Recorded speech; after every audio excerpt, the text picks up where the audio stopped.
Bienvenue à tous ce matin. Content de vous revoir. Peut-être vous êtes là pour l'une des premières fois. Soyez les bienvenus. C'est une église.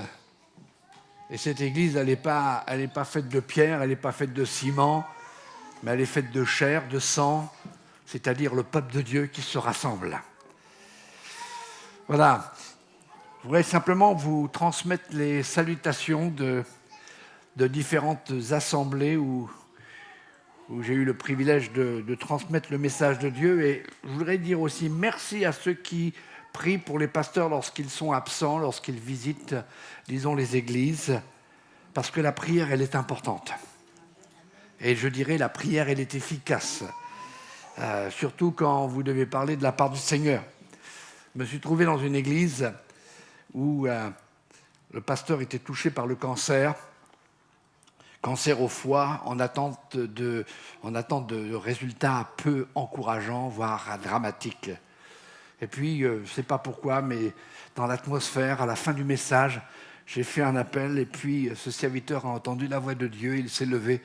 3 jours après, il recevait le résultat, plus de traces de cancer. C'est pas l'homme de Dieu, c'est Jésus. Et c'est aussi au travers des prières, quand nous voyageons, vous priez pour les serviteurs de Dieu. Et puis, après, j'étais dans l'église aussi de mon épouse, dans ce petit village, et il y a quelqu'un qui m'a dit, le message que tu as porté, c'est justement tout ce qu'il fallait qu'on entende. Alors, c'est merveilleux de savoir que le Seigneur peut utiliser des vases fragiles pour transformer, pour guérir, pour délivrer, pour libérer les vies. Et puis, temps de vacances, même pour un retraité en activité, temps de vacances, j'ai pu passer beaucoup de temps à lire, à prier avec mon épouse, et j'ai beaucoup lu. J'ai beaucoup lu et j'ai été, par mes lectures, vivifié, renouvelé, rafraîchi. Et il fallait que je sois rafraîchi parce qu'avec une température de 40 degrés, quand même, il vaut mieux être rafraîchi. Et puis, vous me permettrez de faire une introduction ce matin, parce qu'il y a un grand homme de Dieu du 19e siècle. Alors ça, nous on est au 21e siècle, 19e siècle pour certains. Non, c'est pas Henri IV, mais quand même, 19e siècle. Eh bien, un grand homme de Dieu a fait une remarque qui m'a interpellé dans les temps actuels que nous vivons. Et je voudrais vous en faire part. Et ça va être mon introduction pour vous partager ce que je peux ressentir aujourd'hui et ce que les serviteurs de Dieu dans toute la France, en Europe exactement, eh bien, on peut ressentir. Et l'Église doit prendre conscience que nous vivons non pas simplement des temps difficiles, mais des temps extraordinaires. Des temps où Dieu se manifeste, des temps où Dieu va rassembler, Dieu va attirer des hommes et des femmes à lui. Et voilà ce que cet homme dit. Le plus grand danger du XXIe siècle, c'est une religion sans le Saint-Esprit. Ce sont des chrétiens sans Christ. Vous direz, c'est inconcevable. Mais ça existe. C'est aussi un pardon sans repentance. C'est un salut sans nouvelle naissance. C'est aussi un gouvernement politique sans Dieu. Et écoutez bien, et je pense que ce matin encore dans ma lecture d'une de mes méditations, j'ai été repris, c'est un ciel sans enfer. Un ciel sans enfer. De toute façon, Dieu est bon, il va m'envoyer au ciel. Alors nous, chrétiens, on doit prêcher le ciel, mais on ne doit pas oublier qu'il y a l'enfer. On doit prêcher la grâce, mais il ne faut pas oublier qu'il y a la condamnation. Et tous ceux qui ne sont pas sous la grâce, dans la grâce, tous ceux qui ne sont pas dans l'obéissance, automatiquement vont tomber dans la condamnation. Et cet homme, c'est William Booth, on peut l'envoyer, le fondateur de l'armée du salut. Et j'aimerais simplement souligner, j'ai relu son histoire sur des livres que j'ai, des généraux de Dieu. Cet homme était rempli du Saint-Esprit avec sa femme Catherine Booth, parlait en langue, il chantait en langue. Et il était un évangéliste avant de devenir général de l'armée du salut. Eh bien, tristement, C'est ce que l'ennemi Satan est en train de faire sur cette terre aujourd'hui. Et j'aimerais ce matin vous parler de... C'est peut-être non pas une remise à niveau, mais une prise de conscience. Est-ce que nous avons un évangile édulcoré? Ou quelle sorte d'évangile vivons-nous? Quelle sorte d'évangile vivons-nous? Et la première chose qui m'est venue, est-ce que nous avons une croyance sans le Saint-Esprit? On croit d'une façon historique, ou je dirais, à cause de notre éducation, on est né dans le christianisme, où notre culture est soi-disant chrétienne, traditionnelle. Mais malheureusement, le Saint-Esprit n'est pas vraiment celui qui dirige les vies.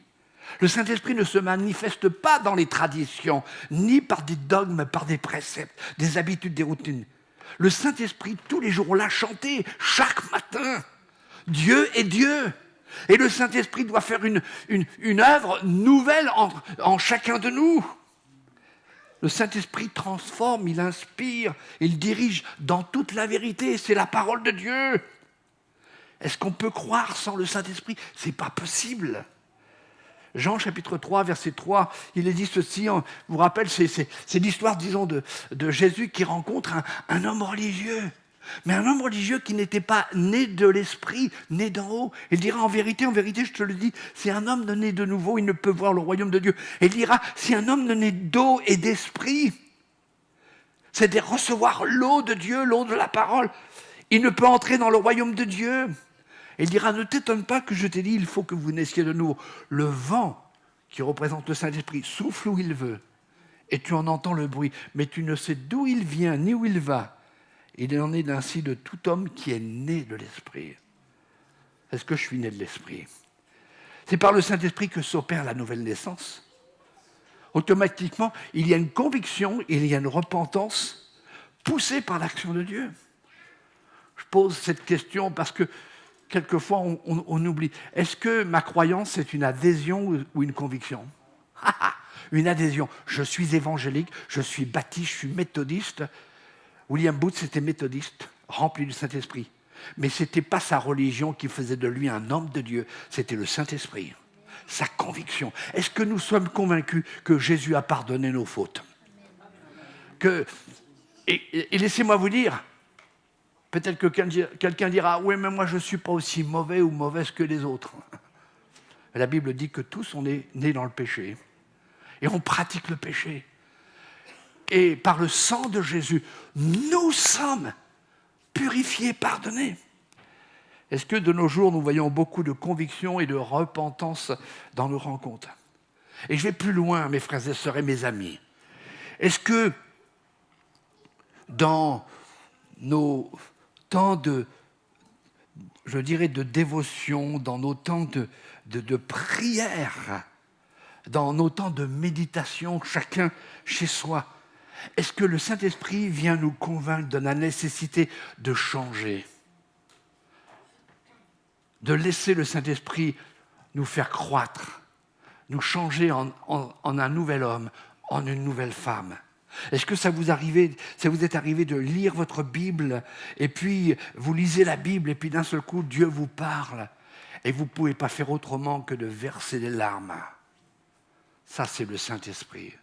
Non pas que Dieu fait de vous des êtres émotionnels, sentimentaux, mais le Saint-Esprit vient vous convaincre que cette parole, elle est de Dieu pour vous. Il faut que vous la pratiquiez si vous voulez connaître le vrai bonheur.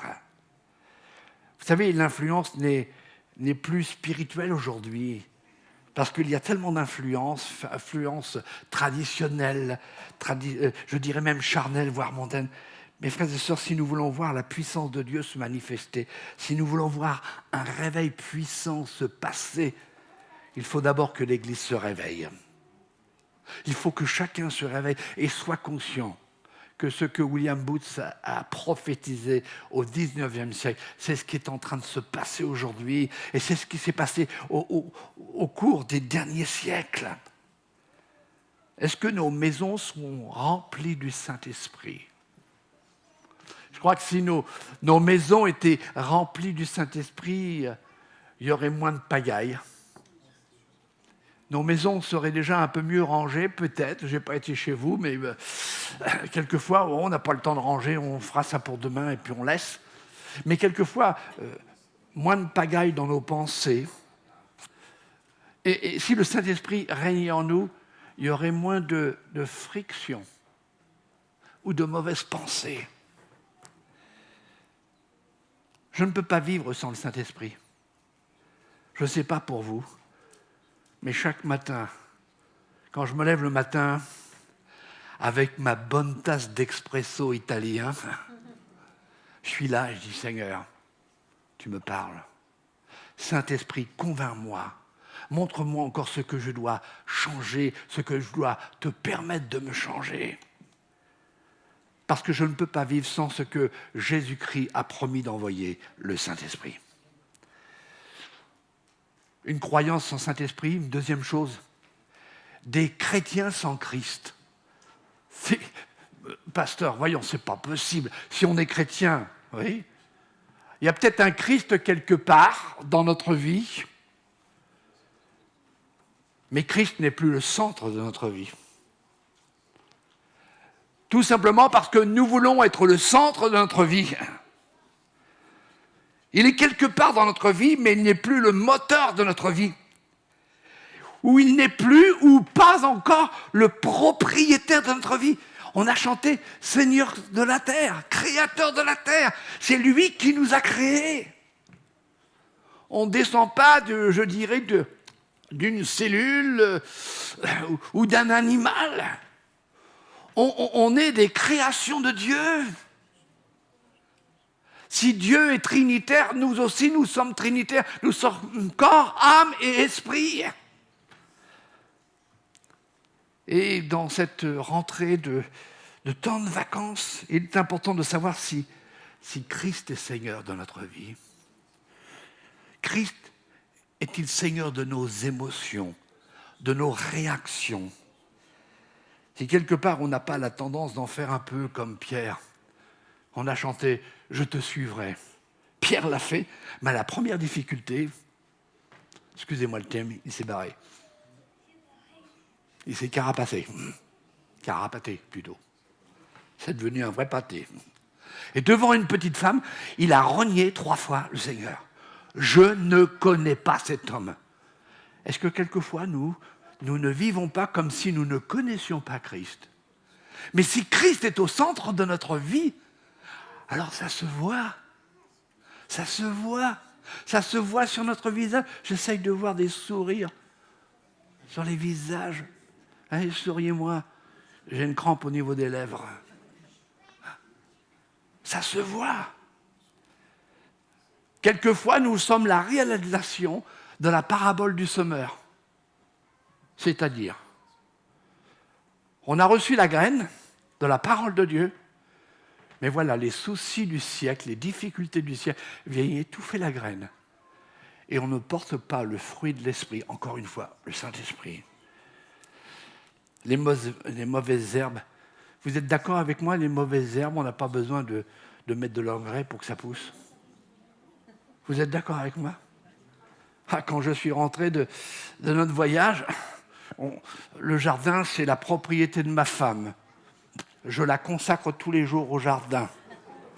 Mais quand on a vu, on pensait avoir de l'herbe comme ça, mais il paraît que ça a chauffé, mais c'était grillé.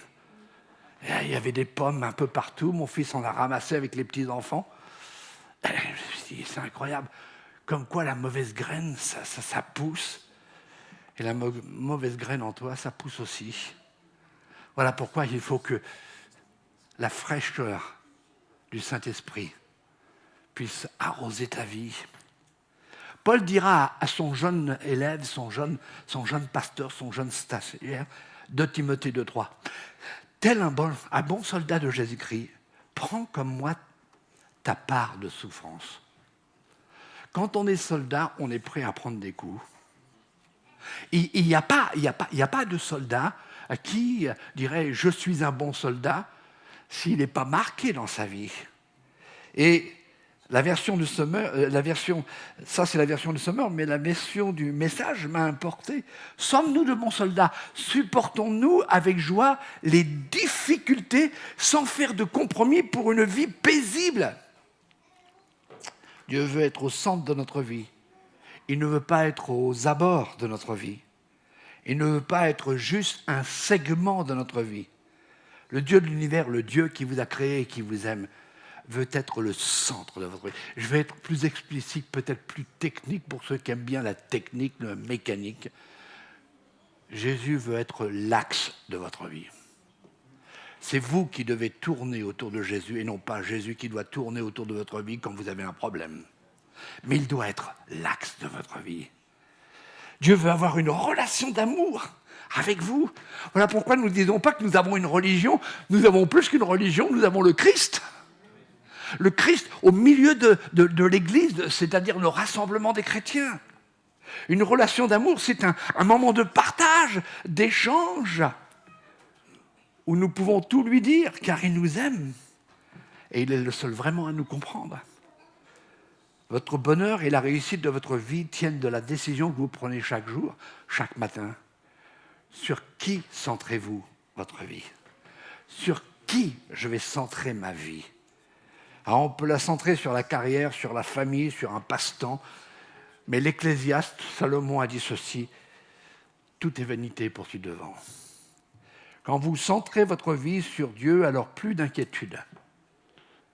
Il y a Philippiens au chapitre 4, verset 7 nous dit ceci, la paix de Dieu qui surpasse tout ce qu'on peut concevoir gardera votre cœur et vos pensées sous la protection de Jésus-Christ. Plus d'inquiétude. Et j'ai aimé la version du message, je crois que je l'ai mis, avant même que vous vous en rendiez compte, un sens de plénitude de Dieu. Et tout s'unissant pour le bien viendra vous calmer. Viendra vous calmer. Est-ce que ça vous arrive d'entendre quelqu'un vous dire « Hey, calme-toi, calmos ». Ma femme souvent me dit, elle me dit pas calme-toi parce qu'elle sait que je suis pas nerveux, je suis un tendre, Mais vous savez ce qu'elle me dit? Arrête de paniquer. C'est quoi paniquer? C'est s'énerver. Est-ce que ça vous arrive de paniquer?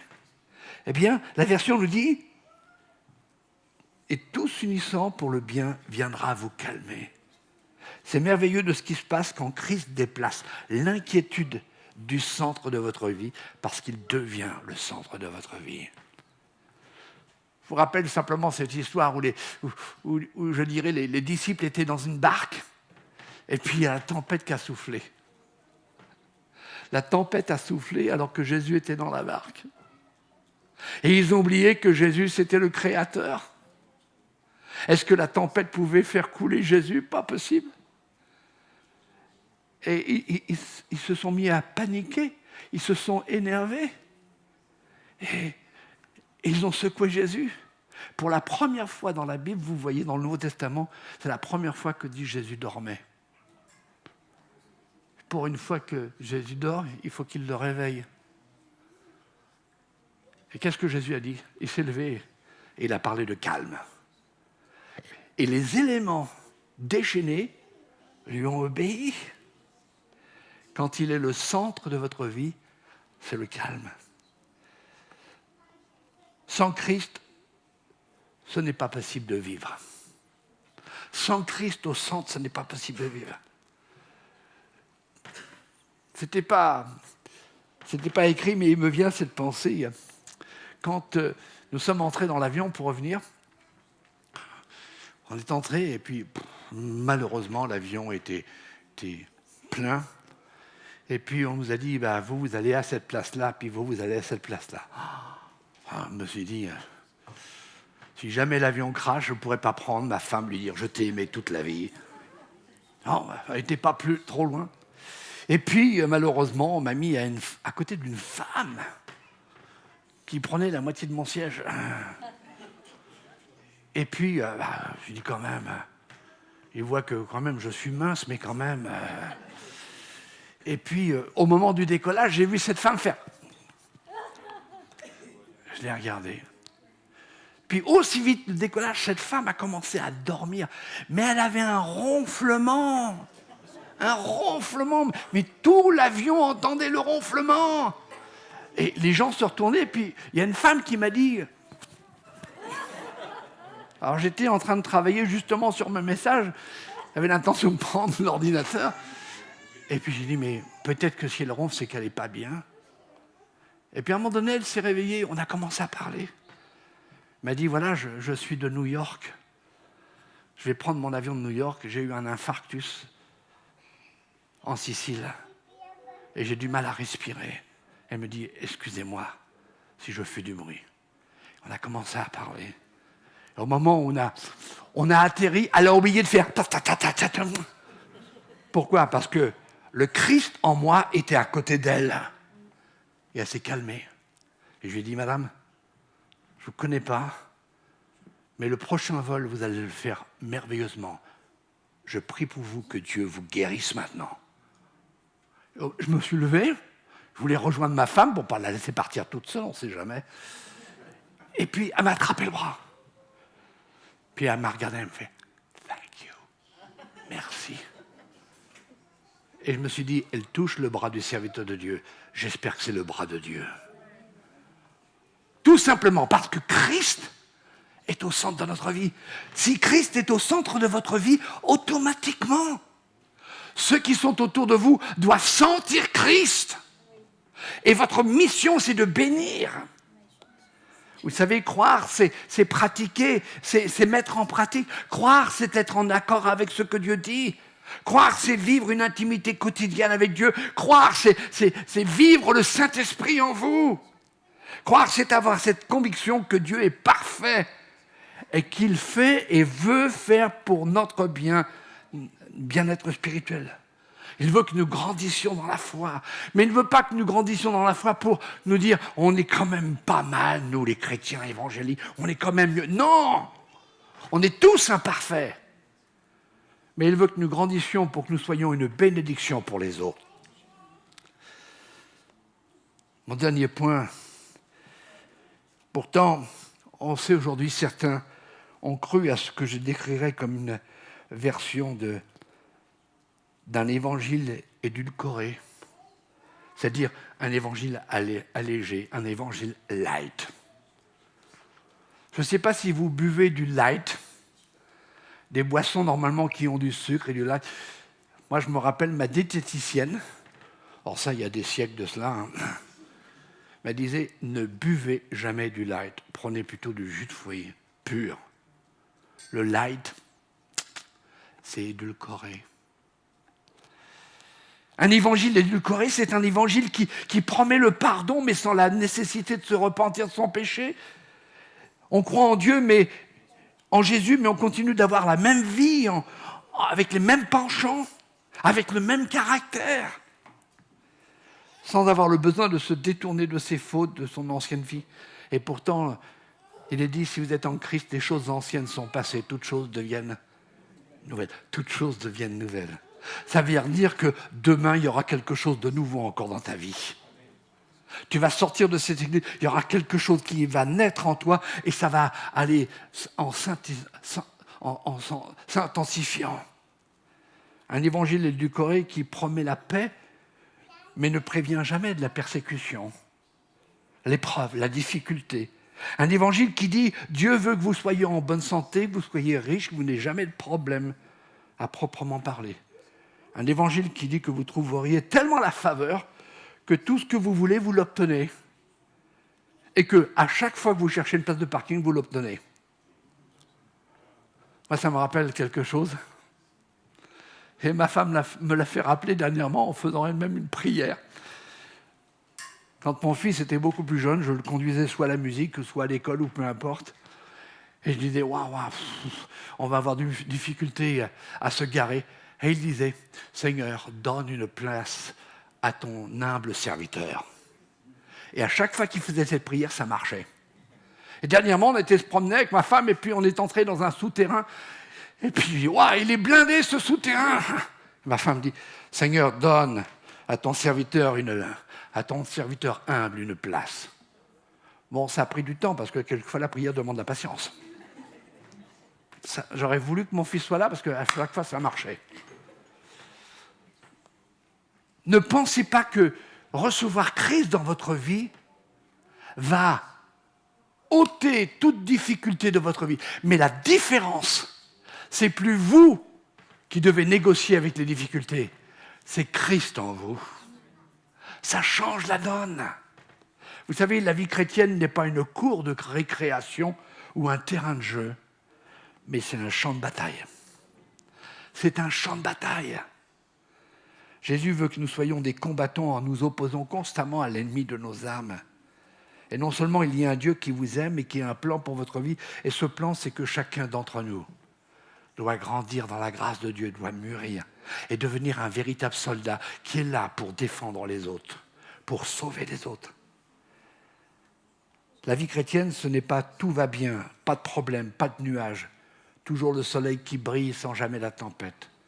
Mais quand le ciel est rempli de nuages et que c'est menaçant, c'est là qu'il faut coller à la personne de Jésus-Christ.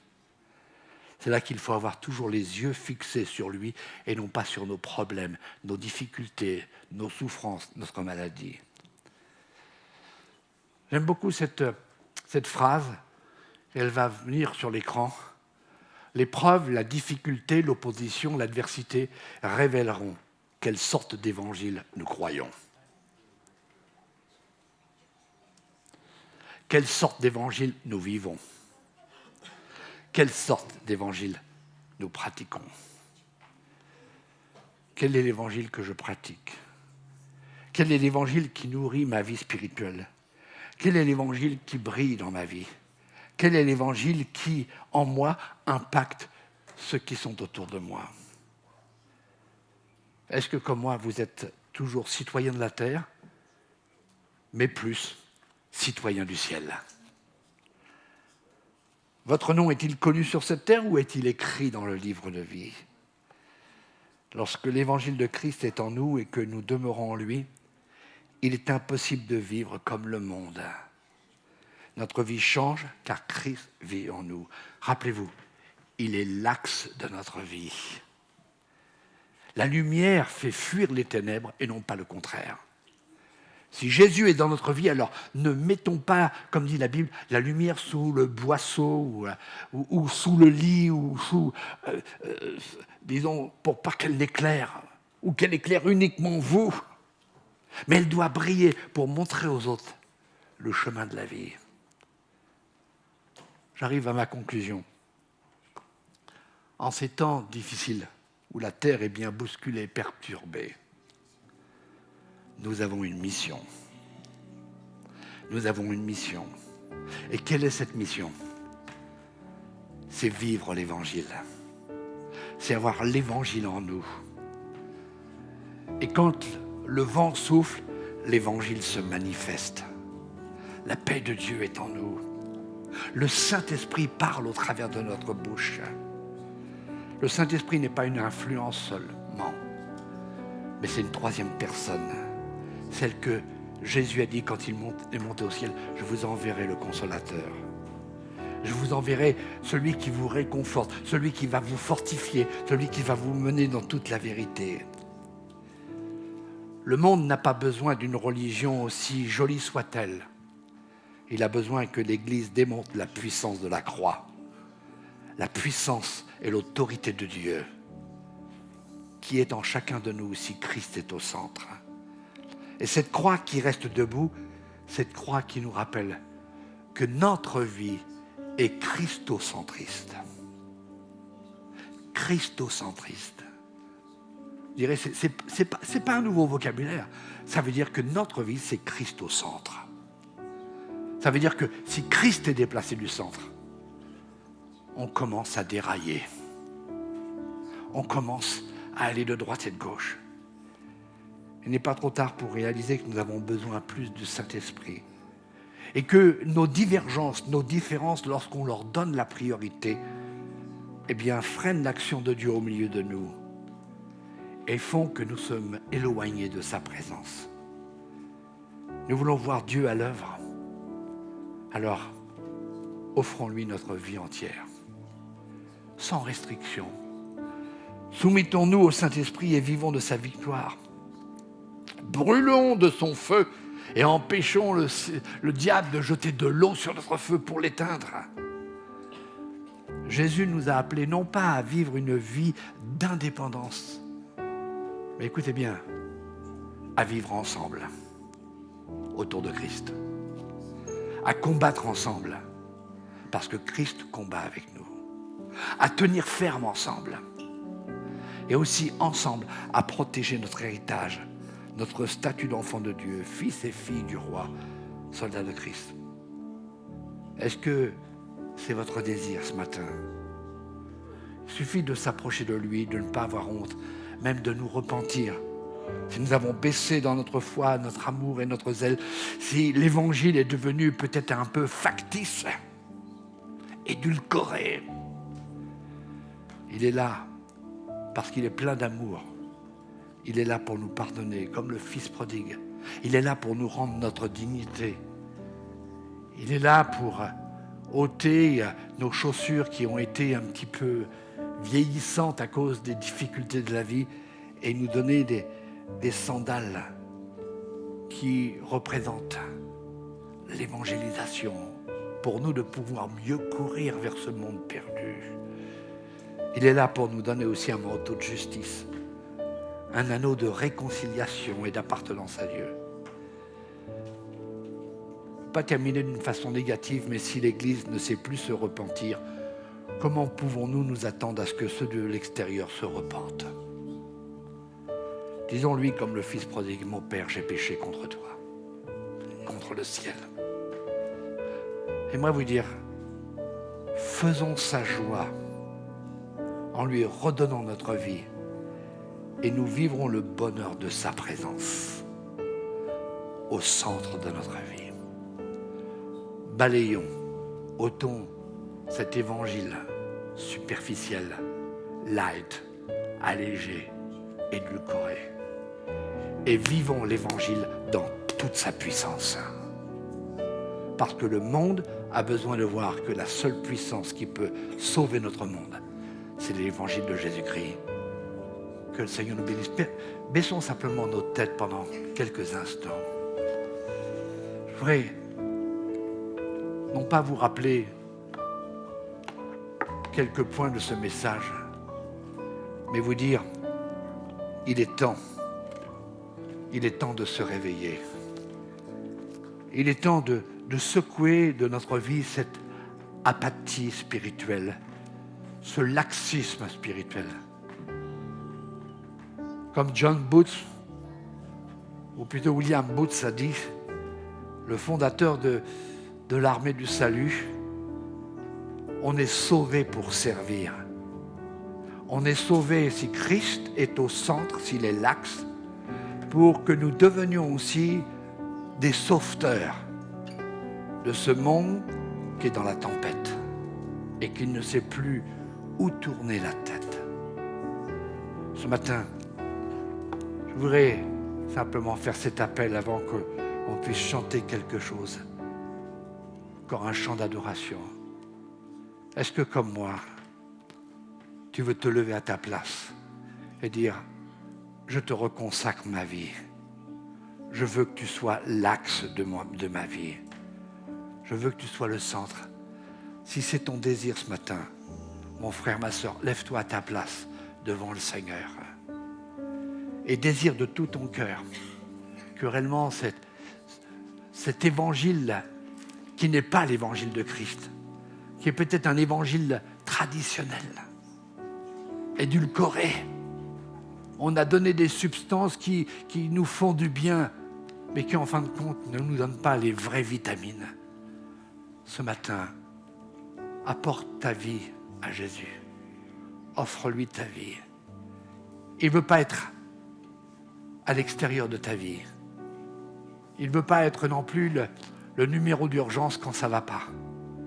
Mais il veut être le centre de ta vie, en ayant nos yeux uniquement fixés sur lui. Et alors, ça va calmer nos angoisses, nos peurs, nos inquiétudes. Seigneur, nous sommes devant toi. Je t'offre ce matin à nouveau ma vie. Je veux que tu sois l'axe central de ma vie. Merci pour ce que tu fais. Merci parce que depuis que tu es venu sur cette terre et depuis que tu es remonté au ciel, la puissance de l'Évangile n'a pas changé, mais souvent notre vie a changé. Nous voulons recevoir cet Évangile de puissance et que nous puissions vivre réellement ce pourquoi tu nous as destinés. Et nous te donnons toute la gloire, tout l'honneur, toute la force. Et nous t'apportons notre adoration à ton nom. Sois la gloire, Jésus. Et tout le peuple de Dieu dit Amen. Que Dieu vous bénisse.